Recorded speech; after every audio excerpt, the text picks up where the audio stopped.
Welcome to HB Tuner's live training session part 5 with our LS7 swapped Datsun Z car. Now, in the last video we learned how to do our VE or speed density style tuning in our 2-bar operating system. So we went through that process, we put it back into the MAF only mode, and we know now that everything's been tuned for mass airflow and for speed density in case we want to transition into that if we have a MAF failure. Now we're going to be taking a look at cold starting on a second day here and making sure that the engine is going to fire up, it's going to have an appropriate air fuel. We're going to look at the tables that can correspond to our cranking fuel and to our warm-up enrichment in case we need to adjust those, in case there's some kind of a discrepancy.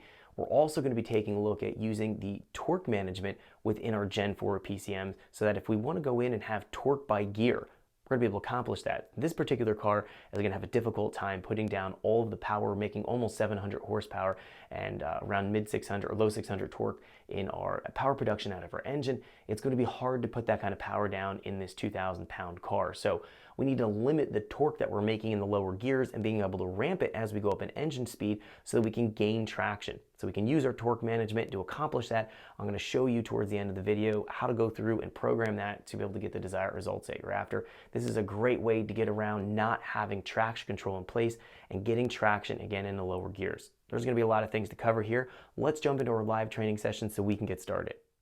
Welcome back to our live training session here at their LS7 Swap 280Z.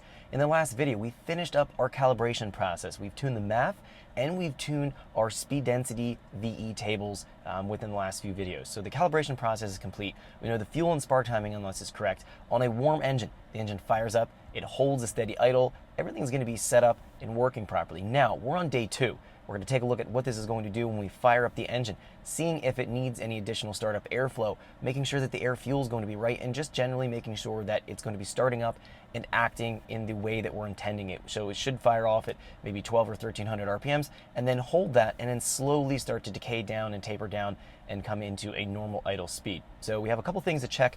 Let's talk about a few things here first before we go into our scanner and fire up the engine so we can capture some data so we can start to analyze it.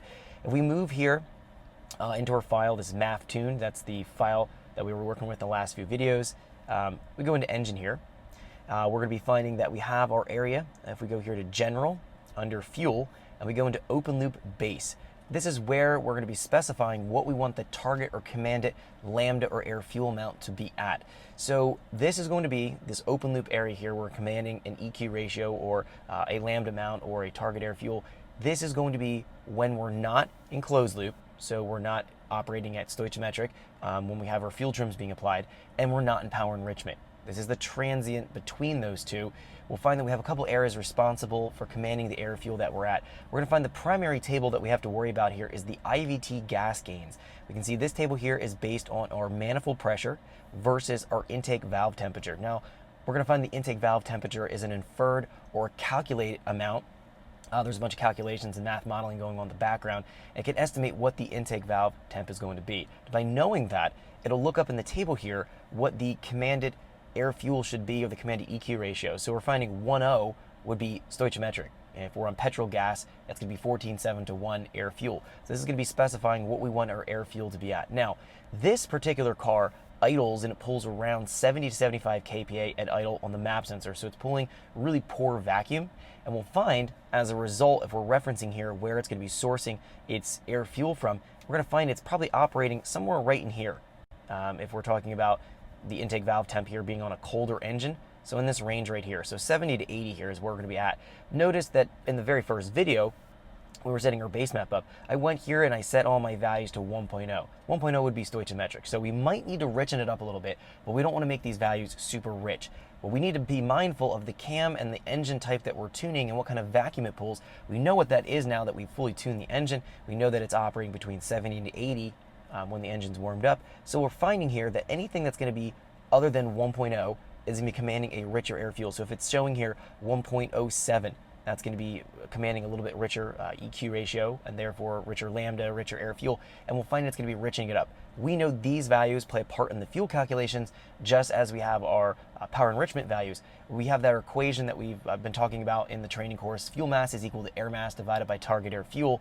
We would know what the air mass is going to be from our mass airflow sensor. Thanks for checking out our teaser clip. If you want to see the rest of this video and more than 500 hours of current EFI training we have to offer, make sure you click right here. If you want to go and check out more teaser clips from this training course, click here. And you don't want to miss any of the videos we're going to be releasing on this channel, so make sure you subscribe and click here. Thanks for watching, and I'll see you guys later.